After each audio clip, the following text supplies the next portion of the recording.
స్వాగతం సుస్వాగతం.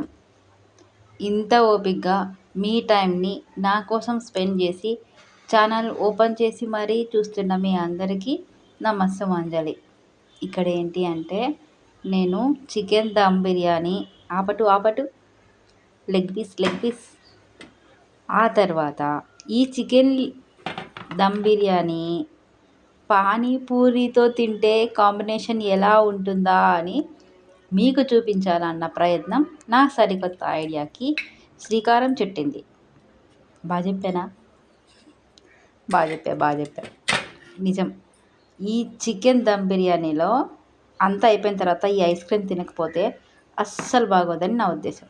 తర్వాత కొంచెం ఏమైనా టేస్ట్ చేద్దామా మధ్యలో అని సమోసా, పెరుగు పచ్చడి. ఇది లేకపోతే బిర్యానీ కంప్లీట్ చేసినట్టు ఉండదు. మధ్యలో అలా కొంచెం దీని నోట్లో పెట్టుకుంటూ ఉంటే ఒక స్పూన్ ఆ టేస్టే వేరు. బిర్యానీ లవర్స్కే తెలుస్తుంది ఆ టేస్ట్. సో ఇప్పుడు నేను ఇలా లంచ్ అంతా కూడా ప్రిపేర్ చేసేసి పానీపూరితో దమ్ బిర్యానీ తింటే ఎలాంటి టేస్ట్ వస్తుందా అని మీకు చెప్దామనేసి కూర్చున్నా. ఇప్పుడు నేను కొంచెం లెగ్ పీస్ తీసుకొని పూరీలో పెట్టేసి చాలా బాగా కుక్ అయింది, చాలా సాఫ్ట్గా ఉంది. ఇందులోకి కొంచెం పెరుగు పచ్చడి పెట్టేసి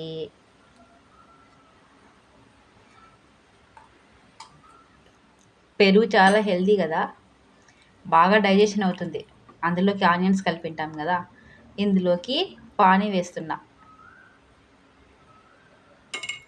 ఎక్స్ట్రా గ్రేవీ నేను ఇక్కడ పెట్టలేదు, ఎందుకంటే నాకు ఎక్స్ట్రా గ్రేవీ అంటే నచ్చదు.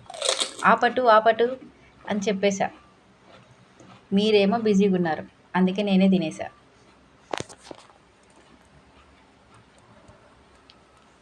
టేస్ట్ని ఆస్వాదిస్తారా? కానీ నములుతూ ఉంటే నిజంగా టేస్ట్ చాలా బాగుంది.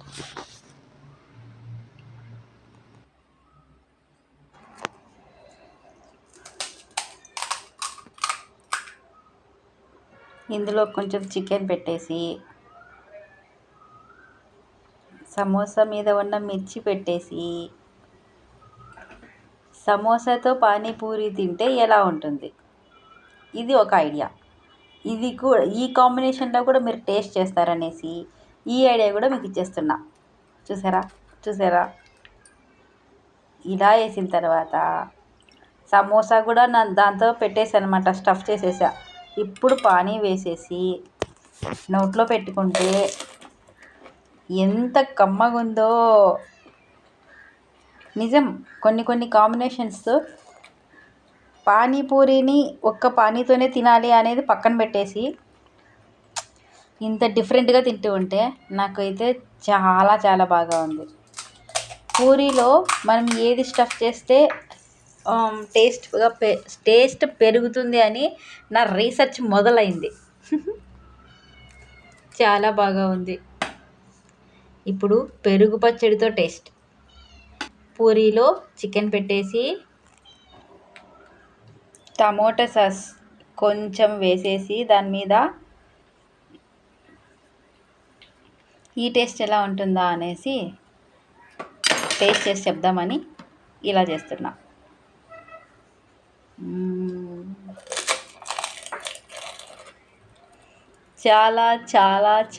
చాలా స్వీట్గా, ఘాటుగా, తీయగా, పుల్లగా చాలా బాగుంది.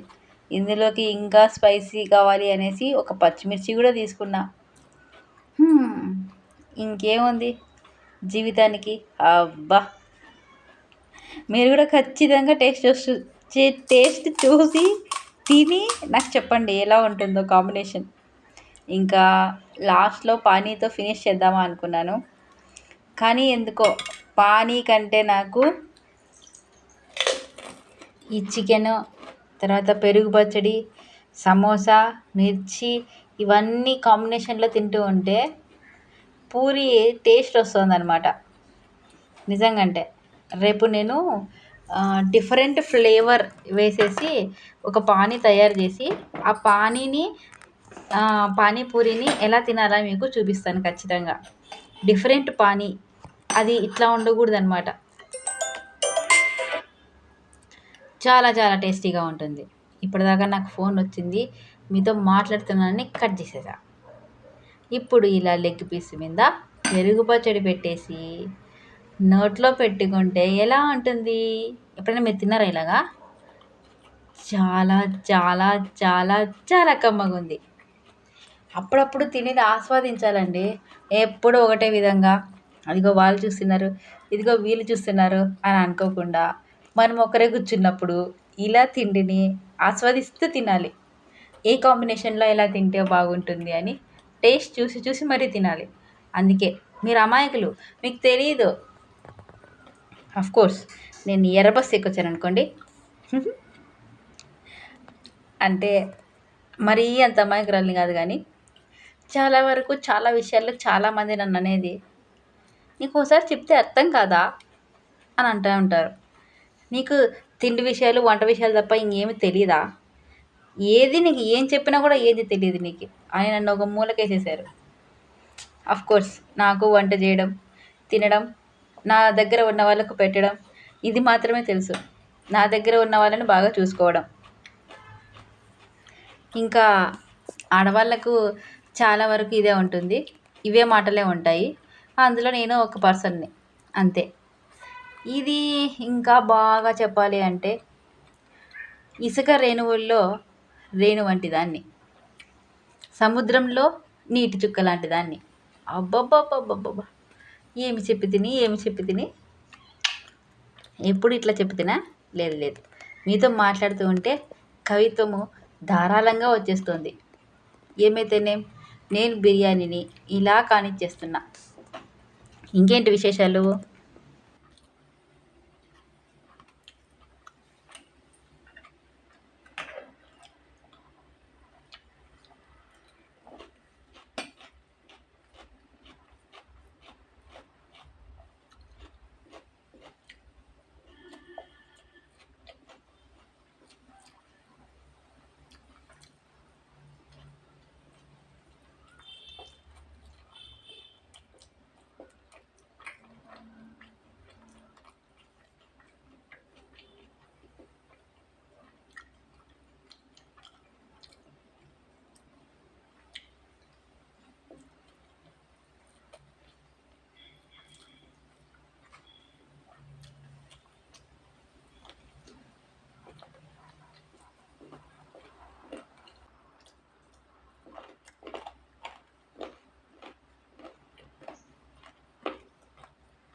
ఇలా లెగ్ పీస్ దొరికితే అది అయిపోయినా సరే తినుకుంటూ కూర్చునే వాళ్ళు ఎంతమంది ఉన్నారు నాలాగా.